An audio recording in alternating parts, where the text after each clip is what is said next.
huge role in people's eating habits. In fact, obesity is one of the leading risk factors for severe COVID symptoms as well. We wanted to explore all of this because we're trying to get healthy, trying to take care of folks. And joining us now, Dr. Jamie Zuckerman, a licensed clinical psychologist, to help us kind of work our way through this. Good morning to you. Good morning.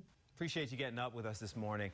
Sure. I mean, I guess it seems like a kind of natural connection, but stress and anxiety, they affect people different ways. So how does it translate to our diet and overall physical well-being?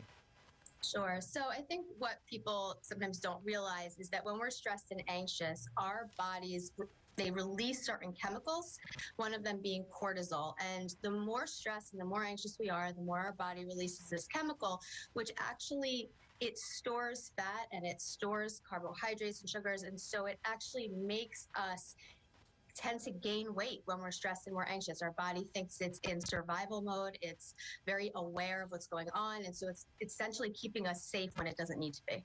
You know, what's interesting, and I guess maybe it's a tangent because it's personal with me, but I was explaining to people in the studio, I tend to go the other way. When I'm really stressed, I don't have the ability to eat.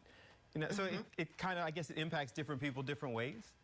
Yeah, and so when you actually don't eat, which is very common when you're stressed, in the same way when I'm stressed, I don't eat, our bodies go into survival mode still, and it hangs on to and stores fats, carbohydrates. So it actually has the same effect regardless.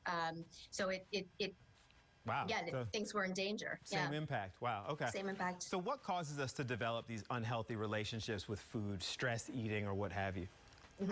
So, you know, first and foremost is sometimes when we feel really stressed and really anxious, our bodies crave carbohydrates, they crave sugars, they crave fatty foods.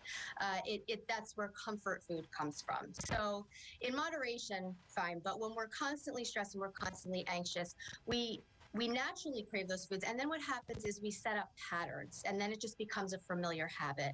The other is how we grow up. You know, culturally and just in terms of family dynamics, food is looked at very differently. And so sometimes food is given as a reward. Sometimes lack of food is given as a reward. And it creates, again, these patterns and these cycles for us as, you know, when we go into adulthood, these patterns stick with us. You know, it's interesting because I mean, the cravings and things, that's biological. So how do we then separate emotions from the food and separate these problem issues?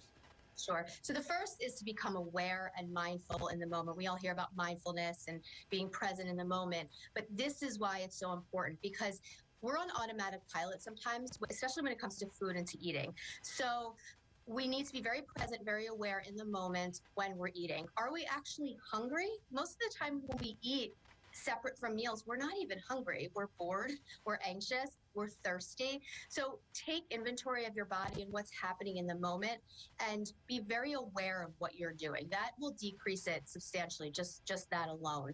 The other is know what your triggers are. Know what your emotional triggers are. Know what you tend to do when you're sad, when you're anxious, when you're depressed, when you're stressed. What things do you do, and be mindful of those patterns and then replace them as you are going through them. Can you quickly help me with how the sports at Eagles, it's an Eagles Sunday, the sports tends to mess with my emotional health. Yes. I need some tips.